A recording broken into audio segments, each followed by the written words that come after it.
Wagwan, my people. Quick thing before we kick off. The views where you hear upon the Father to Father podcast, them strictly. The hosts, guests, and contributors. Them now represent Catholic Notebook, Spirit Stream Studios, the diocese, university, or any affiliated groups, you see me? And remember, this podcast is strictly for adult ears, so listen up with discretion. Welcome to Father, where life and faith meet. A place for the soul, where wisdom speaks. Hope in the message, strength in the beat. Welcome to Father, where life and faith meet.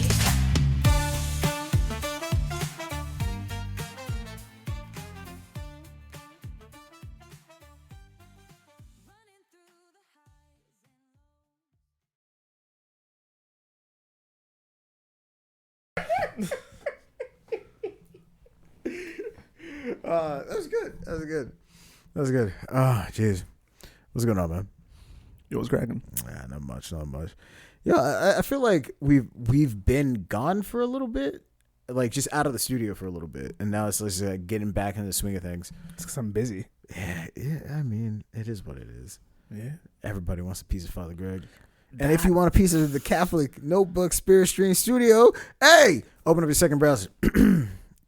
CatholicNotebook.org/Father, CatholicNotebook.org/. F2F. Put money on the books. 5 stars. You already know what it is. I'm Dr. Giovanni. With me is my right hand, my main man. Father Greg Lambert. Hey. Oh, speaking of which, I got this random email from the Catholic Notebook research team. They wanted to know if you wanted to be made into a piece of chocolate. What? Yeah, like both of us. If we wanted to be on a piece of chocolate. Absolutely not. Why? Because I know what's in our emails. And I will not be able to sleep at night. Yo, let us know. Do you want to buy Father Greg and Dr. Giovanni chocolate? I won't be able to sleep at night knowing that they're on back order to like the same 4 or 5 people. And you got to ask yourself why. You got to ask yourself why, dog. I mean, it is what it is at that point. I'm okay. Nah, it's kind of funny. Stay safe out there, everybody. Stay safe. Stay safe.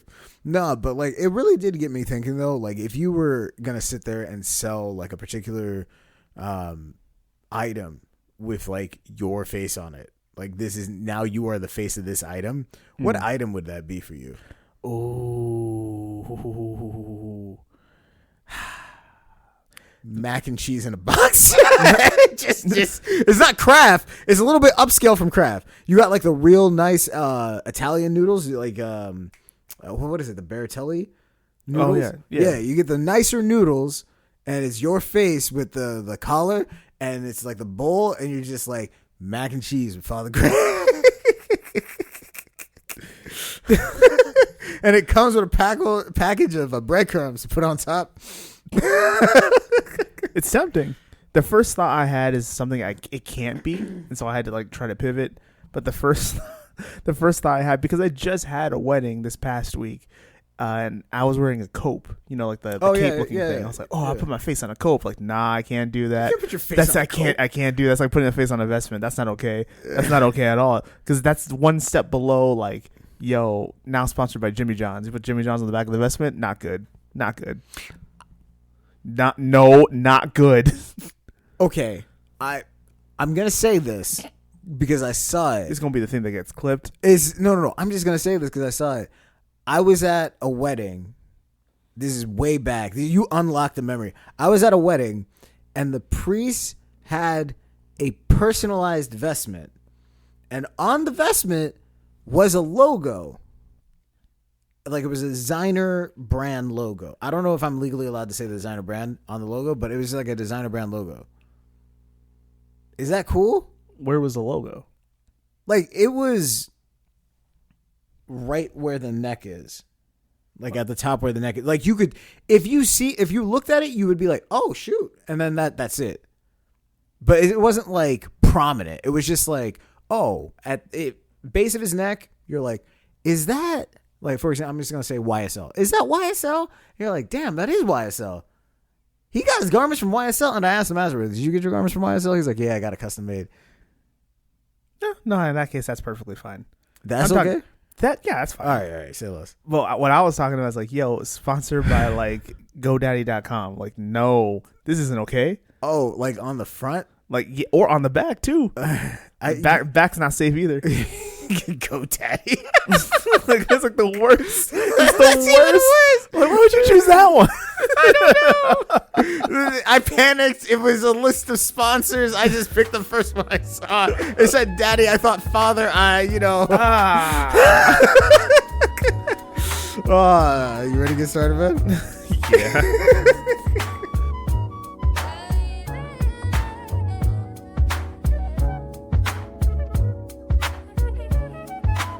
Yo, Father Greg, Dr. G, what's good? I know it sounds weird, I know it's misunderstood. The story's wild, yes, out there, no doubt, but just lean in close, just Ready for some Hear Me Outs? Yeah. Hear me out. 5 stars, you know wrong. 1 star. We got confession on Thursdays, and if your church is doing confession on Thursdays, let us know. CatholicGroup.org/follow-the-father. CatholicGroup.org/ F2F. But hear me out. It's not my fault. Her memory is based on a lie. This sounds like conditioning. My name is Melissa. I'm 41. My sister Claire is 39. I've been carrying something around for a long time, and I generally don't know whether telling the truth at this point is going to help anybody anymore. Probably not. Back when Claire was graduated college, she bought herself an African gray parrot. It was the first major thing she ever purchased with her own money. She talked about the parrot constantly. Pictures, Snapchats, videos. Looking back, I think she loved the parrot more than most of the men she dated in her 20s. A few months later, she had a chance to go on a trip with some friends. Money was tight, boarding was expensive, and I lived nearby. She asked if I can watch Jerry, the parrot, for 2 weeks. I said yes. The decision lasted 72 hours before everything went sideways. What happened to Jerry? I came home from work one afternoon. The cage was open. To this day, I don't know if I forgot to latch it, if he figured out how to open it on his own. Huh? He figured out how to open it on his own She said, in I don't 72 hours? She said, I don't know if I forgot to latch it, if he figured out how to open it on You his forgot own. to latch it. Right? All I know is there was no bird in the cage, and I suddenly was running around going, Jerry! You know, she was scared too. She had the fear of God in her, like, Jerry, please. Jerry, come back! I had people helping me, but I refused to tell them what it was. They thought it was a dog, so I just played with it. Pause. I will not let a stranger or a friend of Richard be like, hey, Father Greg, I really need your help. I'm so scared right now. What's up? I lost my sister's pet. Okay, cool. Like, where is he? I think I lost him in the house. All right, cool. Immediately, the first thing I'm asking is, what does he look like? What animal are we looking for? Is she going to look at me and talk about, don't worry about it. You'll know when you see him? Huh? No, fam. No. It's like people tried to help. They thought it was a dog. Well, although one neighbor thought it was a missing child. For the way she was crying. Because why? How do you miss a dog in a house? Jerry! At some point, I found myself in somebody's backyard just crying. And trying to explain what happened, but they didn't understand what I was saying. At a certain point, I just went back. After a couple days, I started accepting reality. Days. Yo, she was going through it. She warned that bird, dog. Yeah. I started accepting reality. The bird was gone. Claire was going to come home, and I was going to have to tell her what happened. She was going to be devastated. And so I accepted my fate, and then I went for some ice cream. As one does. I remember this part so clearly. I was driving home. I was eating pistachio ice cream, singing to Bodies by Rob Zombie way too loudly. And then midway through, I was thinking like, you know what? It's not going to be that bad. And then I just hear a thud, like just like I ran over a wild turkey, and I pulled over, and I'm like, oh geez, I didn't see anything. No. No. The impact was huge. It was huge. The front bender of my car bent. How big was that freaking parrot? Golly. I pulled over, and there Jerry was, lodged in the grill of the car. Oh,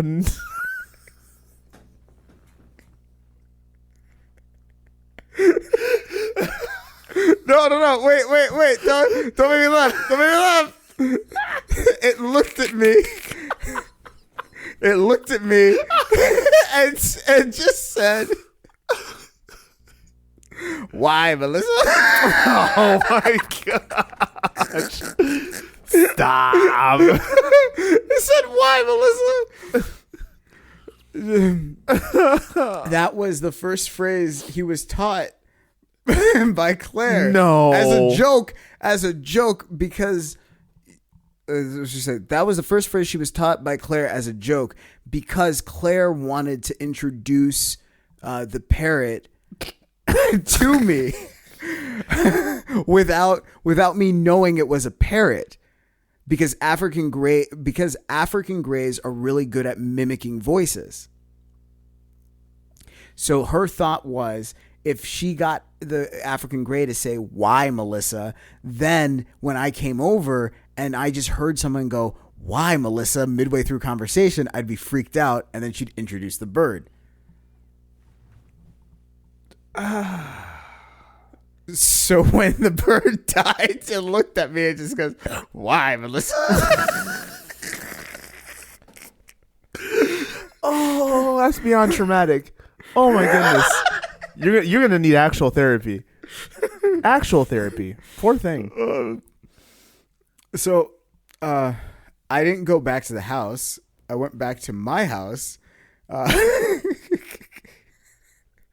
and then started aggressively researching African Greys, and I called breeders, and I found a replacement bird, and I bought the replacement bird before Claire came home. I put the bird in a cage, and I started playing the bird videos of Claire talking, the different phrases, including "Why, Melissa?" so that when Claire came home, at the very least, it'll say something. Dog, it's insidious. It's insidious. Like, I need to play you these phrases. You need to know them. You need to love them, because she needs to love you, so she'll love me. She needs to love you. She needs to love you, Jerry. My name's not Jerry. Like, I don't. Oh my goodness. Your name is Jerry. My name is Gentile Kunta Kinte. Your name is Toby. Kunta Kinte.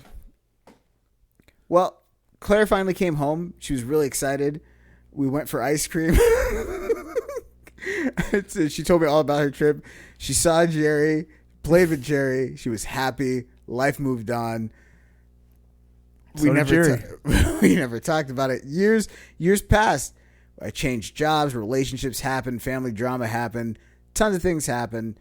And Jerry just kept being Jerry. Last weekend, Claire took me out for my birthday.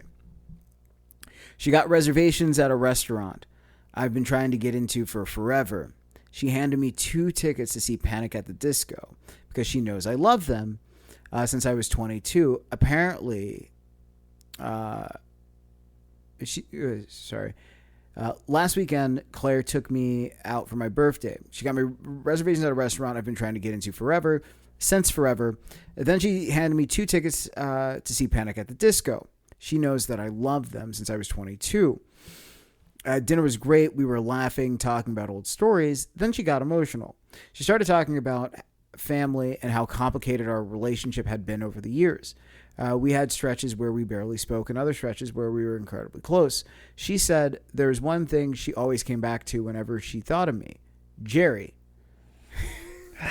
Why, Melissa? My heart immediately dropped. Claire told me that during one of the hardest periods of her life, where she felt completely alone, she said no one cared enough to look after the things she loved most, and that meant the most for her. Why, dude? I can't. But I did. So she thanked me. And she thanked me in a very genuine way. And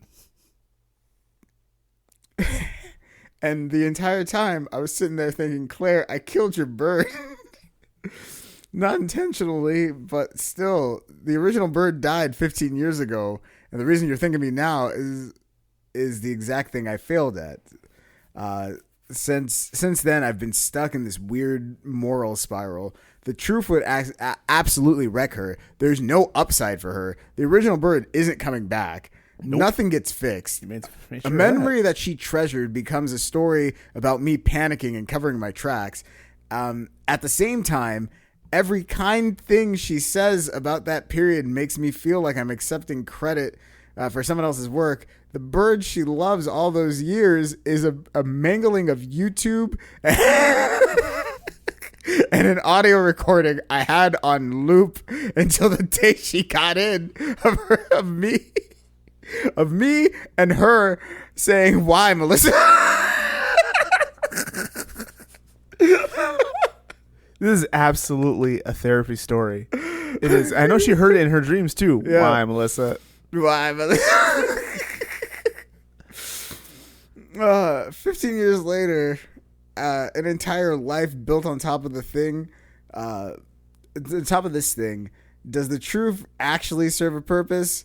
Am I supposed to smile and go to the concert and accept that Jerry's legacy is now bigger than Jerry himself?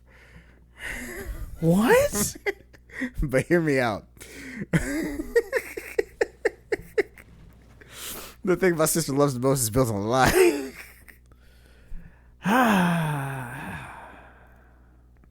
But hear me out. The thing my sister loves the most is built on a lie. You recap? Why, Melissa? I don't care what episode this comes out on. That's the name of the episode. That's the name of the episode. Why, Melissa? Oh. Yo, I don't think you need a recap. This No, is I very don't. self-explanatory. It really is. Yo, like, this might be one of the best stories I've heard. I'm giving her, like, honestly, I don't know if she went to confession. I don't know, like, what the thing is. You do have the leftover, like, guilt associated with it. But, like, at the end of the day, if you went to confession, it's done and dusted. Like, you've moved on. Everything's moved on. Opening it up now doesn't create any goodwill. Or healing. Yeah, it's just... It's opening up the scab. Like, it does. And honestly, your sister isn't using it like a constant thing. Like, I can't believe we're doing this. And you are like, oh, Jerry. She's not doing that constantly. If you really think about it, this was an emotional thing. She got you the tickets. She told you the reasoning for why she got you the tickets. And she's like, I appreciate it. Now, honestly, could she have figured out within the first 15 minutes that this really wasn't her bird, and then really said, you know what? The fact that she went out and got another bird and put it on cocaine drip for, like, why, Melissa? Like, that is going through an insane amount of... Like, yeah, she could have figured it out and just accepted it and just said, you know what?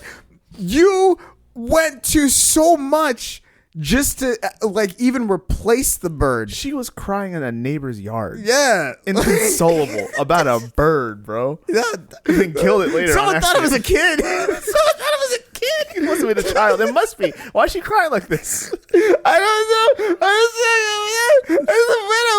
went to work. I went anymore. Should we call the cops? No cops. Wait, what? Wait a minute. Why no cops? If it's your kid, what are we doing? It's not my kid. It's my sister's. It's your sister's kid. We still need to call the police. No, it's not a kid. He flew away. The kid? This lady killed her kid. Yeah. It's like, I think she's crazy. First it was a dog. Now it's a kid. Now it's a bird. I don't know. Oh, goodness. All right. What do you think? Listen, from a moral standpoint, Like, we have to give her a 4. Yeah, like you didn't do everything perfectly, but you did everything within your power. You didn't mean for the bird to escape. I'm pretty sure you left it unlatched. Like I feel like you left it unlatched. Yeah. I'm not trying to pass blame, but like, yo, how did he get out in the 2 days that you were looking after, and he's never gone out before? Also, how did he get out of the cage and, then then out of the house? Well, that's a lot. Okay, that is a lot. That's a huge amount. I don't know where the bird was. That window was wide open. Yeah, it really was. Anyway. But for like, okay, pretty much, I think she wants, to be honest, I think this is more so about like, how do you resolve the emotional aspect of guilt even after confession? Because it's like, these things are done and dusted. It's been 15 years. There's nothing I can do about it. And talking about it now doesn't do good for anybody. Nope. So how do I live with this now? Because confession doesn't eliminate the consequences, positive and negative. Yeah. So how do I live with this aspect? Because both of us agree she's getting a 4 by principle alone, because we've already set the precedent on the show. We're not going to give you a 5 for stuff like that. So it's like she gets a 4, but the real crux of it is, how do you live with it? Oh, that's a good question. Let's start here. So when I am hearing someone's confession, one of the hardest parts for me personally is to figure out a penance. Some guys are really good at coming up with penances and have ideas for that stuff. I feel like I'm not very good at it personally, because I need to know a lot more context about someone's life, and sometimes I have a little bit of time in order to get through all these confessions before Mass. So I'm thinking about like, yo, not only what were your sins, but what's the mind state that you're in right now? What are the things that led you to the sins? What are you actually out here looking for and desiring? Why did you reach for this individual thing without the help of God in order to sin? Because that's really what it is. That's what happens when we sin. We're looking to fulfill the wounds of our heart, to fulfill the empty spaces that we have in our lives, devoid of God. And we don't mean to say, all right, I'm going to go ahead and turn my back on God right now. But what it feels like is, I'm lonely, I'm sad, I'm directionless, I am hungry, I am bored, I am looking, I am searching. This thing fulfills my hunger right now. Right. I.e., pornography, masturbation, alcohol, drugs, blowing up at your spouse, blowing up at your kids, kicking your dog, things like that, of that nature. We look for the thing that's going to fulfill us in the moment, devoid of God. Now, I say all that to say that in an individual world where we're looking at how somebody ends up healing from this and going forward and living in that forgiveness, is just that. It's the understanding that in that moment, Christ looks at the individual with love and mercy. And regardless of how you feel about the situation, whether or not you deserve that love and mercy is coming to come in contact with you, and it is your choice on whether or not you want to receive it. Whether or not you want to receive the forgiveness doesn't really matter. The forgiveness is coming. As long as you are contrite in this moment, as long as you are sorry for your sins, you are going to receive the love, the mercy, and the forgiveness of Christ. It's there freely and willingly, as long as we go to confession receiving that sacrament. That also being, it's not just for what happens in the moment or within that room. It is our responsibility to receive the love and the mercy of Christ, and then also live in it and then take it outward. What we're talking about right here in this moment is something terrible happened. It was like bad on top of bad, and then it was otherworldly chances of this happening 1 in a million bad. I mean, come on. She hit the bird later on, and she's getting ice cream to make herself feel better. Bro, that's crazy. That is crazy. Yeah. The guilt that you feel is real. You probably made a mistake of unlatching the cage, or maybe you didn't. But the bird got out. It was in your charge, and then somehow got out of the house, which is harder to do. And then you hit the bird with the car. That's a lot of guilt. That's a lot of guilt, and you didn't mean to, and you wanted to make it better. And so you did what you felt like you had to do. The fact, and I like the way that you touched on this, the fact that she went out, got another bird, and this other individual didn't notice that the bird was different, and it was lived for like another 15 years. It's more than about just the bird. That bird's holding a spot that is so emotional, so important in her life. It's a totem. Mm. The bird's a totem. It's a thing that is, she's pouring herself into. That's fine. She has a totem. She's not looking at it like God, but she's putting all her thought and attention into. Lots of people who do this, who statistically don't have families of their own, do this with something. Most of the time it's their job, their purpose, things of that nature, their vocation, so on and so forth. How do you move on from guilt? You live in forgiveness. That's the short answer. You live in forgiveness, the understanding that the Lord has looked at me with love and understanding and compassion. And whether or not I think that I deserve that, it's here. And so I have to turn the page. I know what I did. I know exactly who I was in my past. I know what the picture said. I know what the video said. I know what people remember about me, but it's gone. The Lord has forgiven me. And yes, there are consequences for my actions. Mm-hmm. Now, the question is, for this individual, Melissa, are you going to bring the consequences upon yourself in order to exonerate yourself? Because it's not going to do that. Right. It's not going to do that. Well, it's the feeling of like, well, now you know the guilt should go away, but the guilt just intensifies. Exactly. Because all it is you're dealing with a, oh gosh, I don't want to use the financial term for this because some people are going to get it and some people aren't. It's delayed. It's a delayed blow up. That's all it is. It's delayed fury. Yeah. That's all you're going to get. It's not gonna release you. It's not gonna forgive your sins. It's not gonna make things better. It's just gonna give you what you thought that you deserved. Yeah. And your relationship is gonna start over from there. Yeah. And yes, your relationship is built on a lie, but like, come on. Before this bird thing, even though you guys had a rough relationship, you guys had a relationship before the bird. You had a relationship before the bird. You're her sister. Yeah. And so if you move forward in this is what I would tell you. Like, legit, personally, as Father Greg, you went to confession about the situation. I hope you did. Talk to a priest about it. But in this situation, you're looking to be healed from the situation, and opening up the wound isn't going to heal the situation. I can guarantee you this. Anybody who is a parent who has children, you lie to your kids all the time. Mm-hmm. All the time, just so you can do daily life. Are you going to go back when they're 20 years old and say, hey, listen, so there was no Santa Claus, and I really just need you to be good enough so I can go ahead and keep my house in order because you like to dump your toys. Even though we gave you a playroom, you would take a whole box of toys, bring it downstairs into the TV room where we're having an adult conversation and dump it out in front of me, in front of your father, in front of all of our guests, and start playing, even though we gave you the space. And so I say, hey, yo, if you want Santa to go ahead and bring you extra toys and all the things that you want, you need to listen to us the first time we ask. Yeah. And then it made things easier. Yeah. So are you expecting a parent to turn around and do this at someone's 20th birthday party and say, hey, listen, I lied. I just need to feel like I'm exonerated. No, that never happens. No. So don't be so hard on yourself. You did what you needed to do. I'm sorry. Sorry. Yes, we're laughing. I'm sorry. But and I'm sorry that this happened in the first place. Also, it's a crazy situation. That's traumatic. It's so traumatic. It's in the Why, grill of your Melissa? car. It's like, why, Melissa? That's something you hear in a dream, bro. That's something you hear in a bad dream. And you know she heard it for days to weeks on end. Why, Melissa? Anytime someone says it out loud, she's like, huh? She shudders. You know what kills me is that she was eating pistachio ice cream. Mm-hmm. And was enjoying. Let the bodies hit the floor. Let the bodies hit the. Why, Melissa?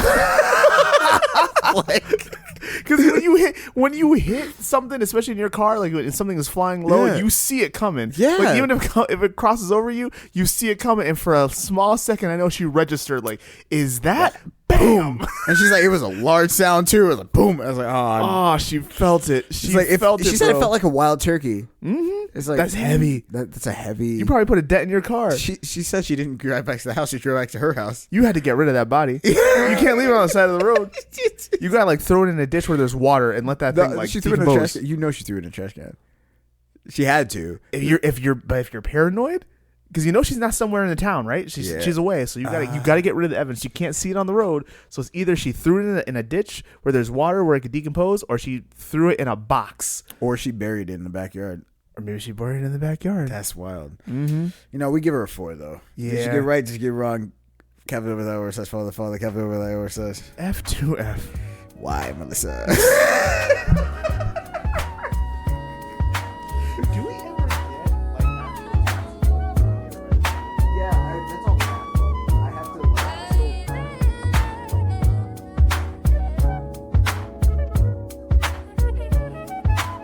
Yo, Father Greg, Dr. G, what's good? I know it sounds clear, I know it's misunderstood. The story's wild, yes, out there, no doubt, but just lean in close, just hear me out.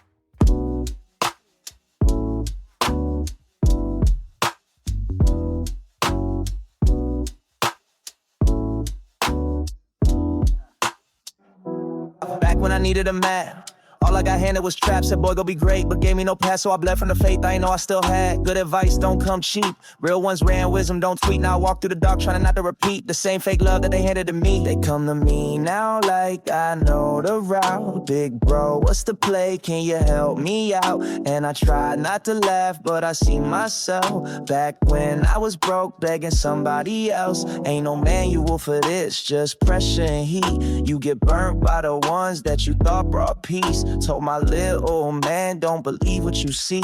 Even angels fall hard when they run in the street. All right, so this one comes from Naples, Italy. Really? Antonio.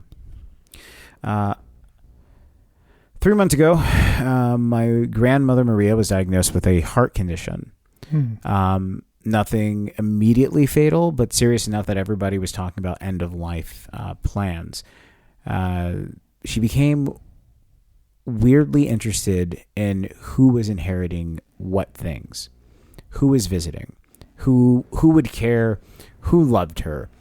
Then one Friday, my aunt calls and she was crying. Grandma was dead. The whole family lost their minds. We all booked flights. We were coming from various different countries. Some people drove overnight. Funeral day arrives. Church is packed. Priest starts talking. And then midway through the service, my grandma walks through the back door. What? Apparently, she had coordinated the whole thing with my cousin and spent the entire morning parked outside writing down who came, who cried, who looked happy. And she said, in Italian, now I know who loves me. Wow. The gaslighting of the babushkas. The gaslighting is unmatched. It's been 4 months and no one has recovered. I can imagine. Everyone's canceled Christmas. I still went and had Christmas with her.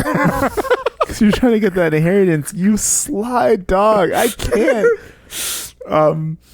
The priest took a 2-week sabbatical after the incident. Yes, because he didn't verify any of the paperwork. He just like put it. Oh, he just gave it to the secretary. He's like, "Oh yeah, just put it on the calendar." And you're like, "All right, cool, it's no problem." How can this happen on your watch, Father? That's exactly what somebody asked him. He's like, "I gotta go. I gotta go before my bishop finds out. I gotta take a 2-week break." At what point does wanting reassurance become psychological warfare? That point. I feel like that's very, very clear cut. I don't. No, like I think the underlining question here is like he's clearly still invested in the relationship. Like, hey, I'm gonna go. I guess it goes like basically he's just like, listen, everybody else is not here. Grandma, you know I'm still here, right? Mm-hmm. You know I'm still here. I love you. He's like, oh, you're such a good boy. Everybody else abandoned me, but you're still here. Like, yeah, Grandma, sign here. Like, and we're being cynical about it because like how you still go to Grandma after that, I don't know. I don't know. At least give yourself like a sabbatical. Like give yourself like a little bit of time before you re-engage. But dog, you know how pissed I would be if my mother passed away, God forbid, and I have to fly all the way, take 2 flights to get down to Florida. Well, you're told. No, that's the thing. You are told she's dead. Mm-hmm. And everybody is going whatever. And then she walks into the church. because I'm celebrating that mass. Yeah, 'cause that would piss you off, and you would walk out of the church. I know you. You would walk out. You're It's just not a like- funeral anymore. No. Like, what are we doing? You just walk out. You'd be like, okay, we're done. You'd clean up everything on the altar, be respectful to everything, put everything back, and then walk out. And knowing myself, I tacked on an extra 2-3 days so I can like rest while I'm down in Florida before I have to go back up to Iowa. And so I'm gonna take my 3 days. And just lock yourself in a room and just be like, you know what? Phone's off. Don't want to talk to you. I'm done. Like, are you out of your mind? I can't. I'm sorry. I had a moment. Anyway, so let's go ahead and address this. This is wow. This is a lot. This is levels. Like, it sounds like a easy story to like kind of deal with. But there's so many levels to this. yeah. Because one, we don't know what kind of inheritance you're dealing with. Yeah. But also, even deeper than that, the first thing that clocked immediately was when she had her scare, her thought was legacy. She was thinking about who's going to remember me, who's going to cry over me, who's going to mourn me, not because it's going to bring her back from the dead or even get her straight to heaven. She's thinking about who is going to remember me. And when I tell you how many elderly people have this same exact question, who will remember me? How will I go on? I think I talked about this on the podcast a couple episodes ago about how priests go through the same type of mourning process. Right. How young priests will go through, all right, I'm not going to have a wife and kids. And then that's like within like the first 5 to 6 years of that mourning process. Right. And then midlife of the priesthood for them, whether that's in like your mid 40s to 50s, it's more like, I don't have companionship. Right. Not just like the kids. It's like, I don't have companionship of someone else in my life that goes through the same things that I do, that is of the female version, that's always with me. Well, I will tell you this, though. This is why, if you look at priests, they are so hyper-focused when they get to like that 56 years old on having mentors, mentorees. And like, I want young guys that are attached to me, that that I've trained, that know me, that are cut from my cloth, that will say, I was trained by that guy. This is the priest that like developed me into the guy that I am, and will continue to say that till the day he dies. Yes. Like, that's why they're so focused on that. Yeah. And then the last part, the last stage of priesthood is concern of legacy. That's their last morning hump. Yeah. Of who will remember me after I'm gone. And this is why, if you pay attention, most parishioners don't see it this way. But if you're in seminary or you're in priesthood, you see it, and we just don't talk about it. But if a retired priest goes off, whether to a nursing home or he goes and lives in a parish somewhere, there is this immediate decline of people reaching out to him, of people technically needing him, right? He's no longer the pastor. He's no longer the one in charge. He's not the helm anymore. And then he has to deal with this last little bit of transition of, I used to do all these things. I used to be the guy. I used to be the first one to get called in the middle of the night. I used to be the salutations father in the street. I used to be this individual, and now I'm not anymore. And when I die, and it's going to be within the next 10 to 15 years, maybe even less, depending on my health, who's going to remember me? I helped build a parish. I helped plant seeds and bear fruit in people's lives. Are they going to remember me, or are they going to remember their new pastor who they also love? What happens to me? It is not, and don't hear what I'm not saying, it's not all about selfishness. Can it turn into selfishness? Yes, it can. But most of the time, that's a very natural human instinct. We want to be remembered. We just do. We want to be loved, and it's hard to deal with this downward spiral of, am I not going to be loved anymore? Are they going to forget me? And that's what your grandma's going through. How she went about it was not okay. Not even in the slightest. Not okay. Because she had to bamboozle the church, the priests, everybody. Like, everyone got bamboozled. That's why the priest took 2 weeks off. He's just like, you know what? Because like, if he like, and you don't know what the priest's relationship with her, because he might have been truly distraught. Yes. And like, I know this woman, and she's dead, and she's my parishioner. Because there's a lot of priests who like truly invest. Like, you're one of those priests where I can say that there are a handful of parishioners that if they were to pass away, it would cause you physical pain because of how much you've invested. So it's like, I can imagine that's one of those parishioners where he's just like, that's my parishioner. and it's like she's there. We've bickered before. She's given me cookies. I've even gone over and given her soup. Like, that is the level that we've at, and now she's dead, and I mentally don't know how to deal with that. Like, that is so hard. And then you see her walk in and you're like, I can't deal with this. Yep. I need 2 weeks. I need 2 weeks because as a priest you got other things you got to do because your bishop's going to be like, hey, because you know for the rest of your life the bishop and all your priestly brothers are going to be like, so did you check if they were alive? Like, I can't. I can already see it. Hey Greg, did you double check the paperwork? You know what? it's like no. Did you check if the body was actually in the casket? Did you make sure the body was the right body? Just put your fingers behind the ear. It's real simple. Right there on the temple. Just check to see if it's alive. It's like, hey, not all Italian grandmas look the same. Like, come on, man. like, I can't. You couldn't live that down ever. So you got to take 2 weeks to just like reset your whole body. Oh my goodness. I'm sorry you went through this. Also, the fact that you're still talking to her, good on you, as long as you're not trying to get money out of it. But hey, it's none of my business. I don't know. Yeah, no, for sure. But you know what? Like, we can't speculate into why you're doing what you're doing, but it's one of those things where like we're looking at this going like, you trying to get the bag? I can't. Because why are you the only one? Why are you the only one? I can't fault you for trying to get the bag, my guy. I can't do that. But at the same time, you also got to be careful with yourself. You be careful with you because you can very easily lose yourself in chasing the bag. Yes, you absolutely can. All right, let's get out of here. Thank goodness. Never ask for advice and they laugh at you or worse. They give it with strings attached. I learned some people don't help to help, they help to hold you. So be careful who speaks over your soul, cause not every God told me came from God. Not every I got you means you're safe. Some just wanna wear your story like a chain. Good advice is a treasure map buried in pain. Real truth ain't loud, it don't chase fame. Now I write what I needed, tattooed in flame for the next lost soul walking out of that rain.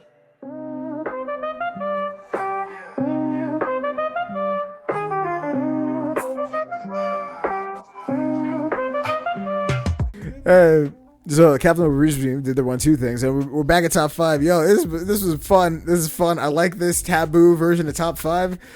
Me just giving you things. All right, pause. Here's the category: top five signs that someone has become rich. Wow. Top 5 signs that someone has become rich. All right, think about this. Rich people don't actually wear these anymore. Like, you really think about it, they don't wear them. Suits. No. Yeah, Mark Zuckerberg had never been in a suit, dog. No, he wears a suit. Every now and again. No, he wears a suit to actual meetings. It, like when he's in casual wear, that's different. Suits ain't on the list. That ain't on the list. You want to give me another hint? Yeah. You know what? They go to the store. They ain't worried about nothing. What is that supposed to mean? Wait, when people go to the store, they ain't worried about nothing.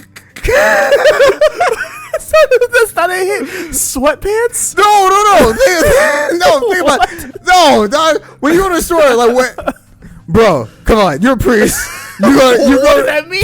You go to the store, right? Yeah. What do? You on a budget, right? So what do you do when you go to a store?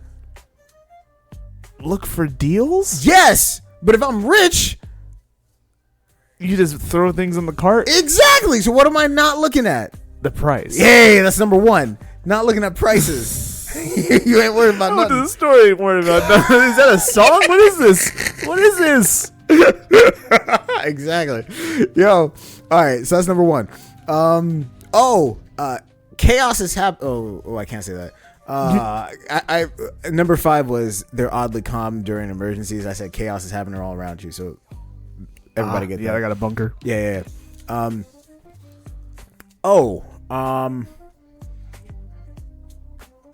Think about the things. Think about how they talk. How they talk. Rich person laugh.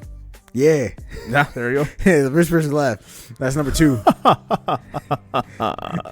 Like everybody got it. I don't even know how. That junk sounds expensive. It just does. You're like, you're like, what? Where did that Like come you from? laughing like you can buy my whole house, life, and like and future. Like, what are you doing? Yeah. Okay. Think about wine. Think about wine when it comes to rich people. They go wine tasting. Close. Think more about the actual place where you do the wine. Oh, they own a vineyard. Exactly. Exactly. And the last one. Think about legacy. Oh, they have I was gonna say endowments, but not endowments. That's correct. Oh, okay. I was gonna say trust. I meant to say trust fund. I said endowment. You're right. You're Yeah, right. a parish finance council meeting. All right. Next one. Top 5 things that sound rich, top 5 things that sound romantic, but are actually red flags. Above ground pools. Is that wrong? I don't know. No. These are sayings, my guy. Oh. Sayings. Oh. So things that I said. All right. Listen. The cops are coming, and homeboy looks at her deep in the eyes. This is in every movie. Homeboy looks at her deep in the eyes. Cops are coming. He got nothing else. He's like, listen. Throw the weed out the window? I don't understand. No. He's talking about the two of us. He's like, listen. Oh, you go ahead and get out of here, and I don't know, and I'll stay, or get out of the car, No. or tell them it wasn't me. No. Write to me when I'm in jail. Hand me some quarters. Send me some No. quarters. Put money on my books. Jeez. Okay, I'll just count all that as one. All right. That's oh my gosh, that was a bad one for you. All right, let's try this one.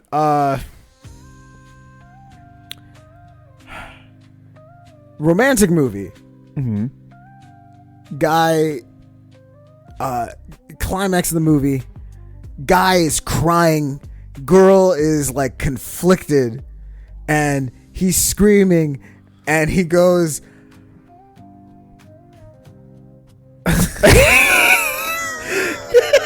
I don't think I'm taking my new medicine, and I had 3 different things that I could say, and I don't think I can. He says, "Ah, da, da, da, da, da, da."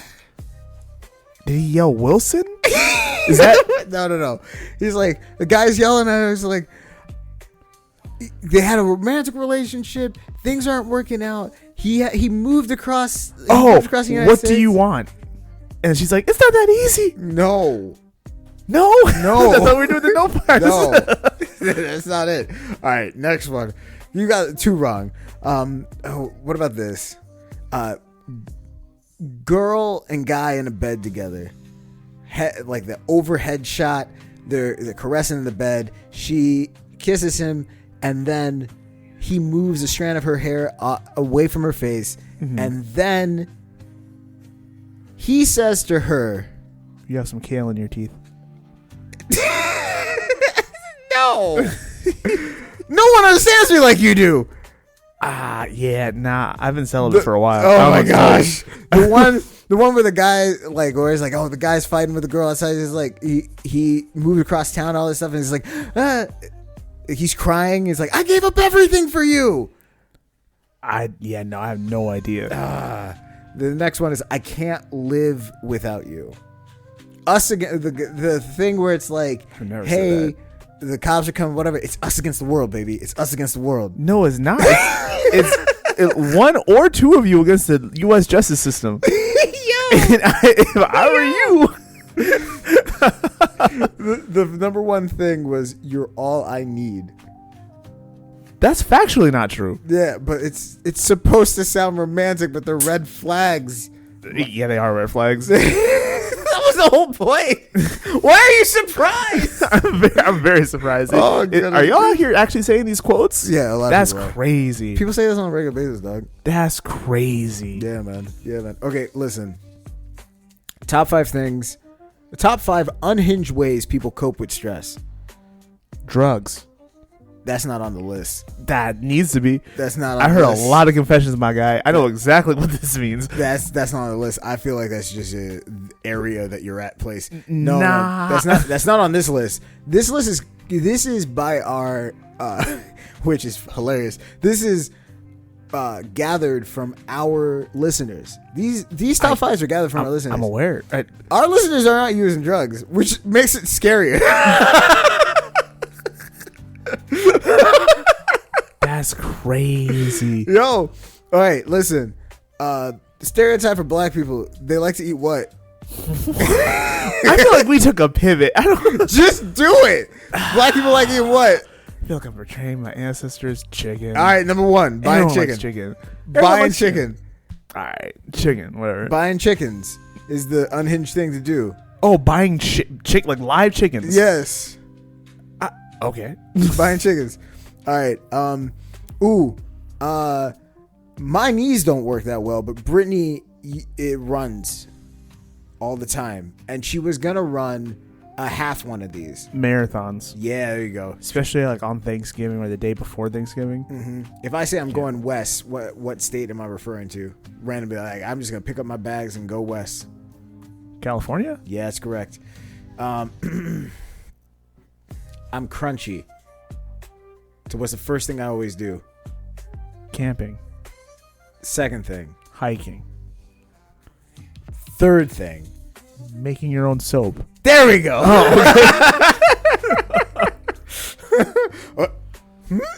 Oh, okay. Okay. Number 5. It has to do with your hair, specifically like women. Coloring your hair deep red. There you go. Yeah. There you go. All right. The bonus. You want to get the bonus one? It's a bonus one. I guess. Bonus one. Same thing. Women hair. It has to do with cutting women hair. Oh, buzzing your head. No. Okay. You get one more shot. Something you do with your hair to cope with stress. Like a lot of girls in high school and then in college kind of do it because they're just like, I just want these, and then they realize they don't look good in them. Oh, bangs. There we go. I was gonna say the pixie cut, like the Yeah. undercut thing, the updo thing. Yeah. But I misread the bonus one.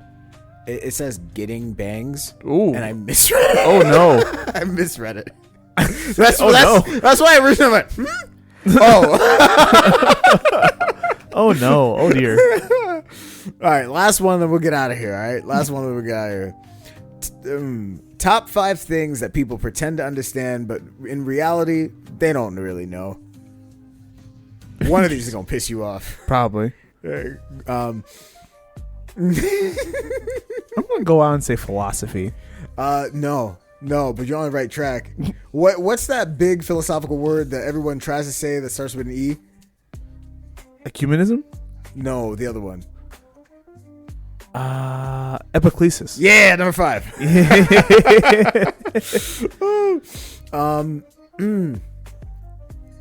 When you get in trouble at a job, you really got to speak to these people. HR. Hey, number 4. Everybody wants this, but in reality, ain't nobody really knows how it works, especially when you get sick. PTO. No. It's a little card. It's a little card that you Oh, get. insurance. Yeah. Oh, everybody swears they're a master of this. It's in New York, it's in Milan, it's in London, it's in Tokyo. Fashion. That's a good guess. But no. You could say it's a store, another word for a store, but it's not an actual store. It's not an actual store, but you could say it's a store. Things go up, things go down. Things are red, things are green. You got bulls and you got bears. Is it all the same shade of green? No, yes, it's all the same shade of green. It's all the same shade of red. So things go up, things go down. You got companies in there. The stock market. Yeah, there you go. Oh, That's okay. Number two. Number one, we all got to pay it. We either gonna die, or we gonna pay this. Taxes. There we go. That's why I don't believe when people are actually out here saying you're all that I need. Like, no, you need to pay your taxes. Like that's factually incorrect. Yeah, dog. Yeah. I want you around. Like that's what they really mean. Like I want you around for when I pay taxes. Yeah. I want to struggle together with you. Yeah. No, the struggle is beautiful with you. And that's real romance. Yeah. But you know what's really good? Our listeners. They are. Yeah, listeners. Thank you so much for listening to us.